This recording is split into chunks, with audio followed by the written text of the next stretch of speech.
Okay, so we have our completed basic shape for the sellotape dispenser.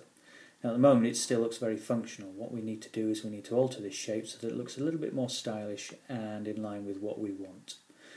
Now the shape at the moment should still be grouped. What we need to do is ungroup it so that we can manipulate it more easily. Now if I click on the whole shape, there are two ways of doing this. We can go to Edit and down to Ungroup, or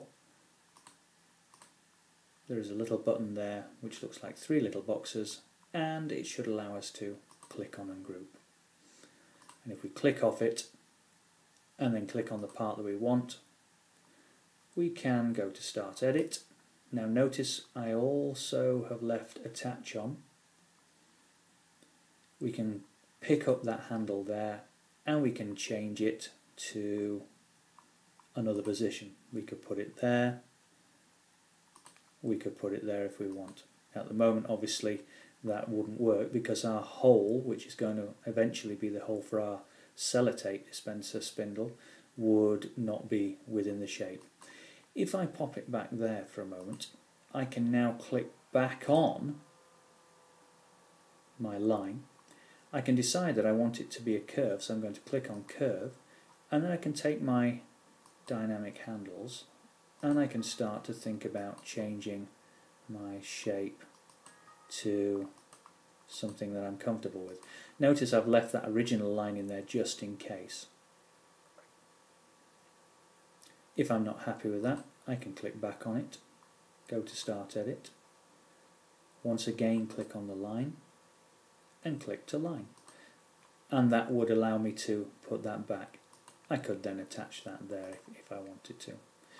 If I wanted something a little bit more extreme, again click on the corner, change that to a curve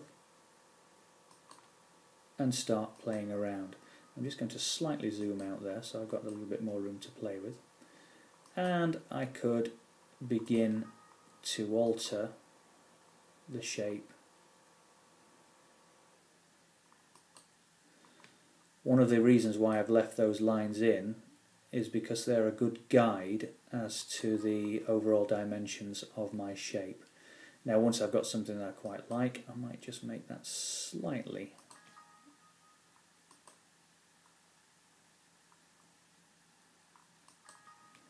what I can then do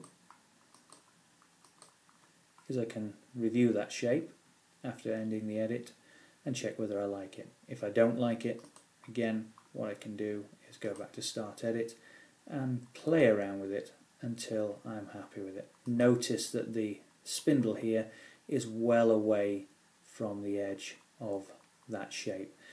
If the edge of the shape is too close to that spindle, again you're running the risk of, in reality, making the product very weak. Once you are happy with that, then you end edit, what you can now do is get rid of your original lines. Now I did say keep those lines in for the moment, but they are just a guide as to the original dimensions, and within reason you can take the lines slightly past if you want to, but obviously you wouldn't want to take it too far, otherwise you're going to end up with a shape which is overly large. So click on Del, again your delete part should be highlighted, or you could click and go to the second part, and I'm just simply going to click on that one, that one, that one and that one, and now I have a shape which I'm starting to edit there.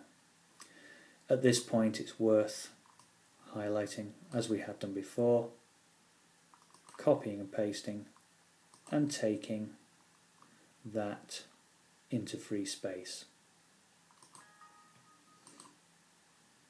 Going back down to your shape and continuing to play around with each part of the shape.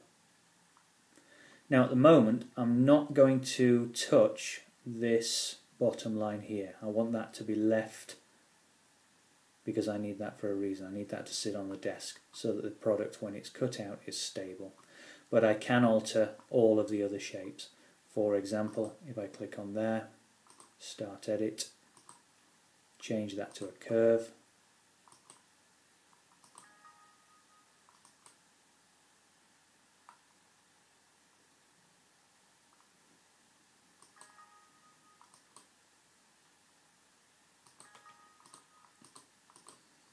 and I can continue until I'm happy. And it's starting to resemble something that looks a little bit to me like an octopus, but again, play around with your shape until you feel happy with it. And each time you change that shape, it may be worth taking it, moving the shape into free space, because at any time, if you make a mistake, you can always go back. What I'm going to do now is play around probably a little bit with this shape here. I've got my shape, I've got my spindle holder which is in the right place. I'm simply messing around with the form or the aesthetics of this sellotape dispenser now.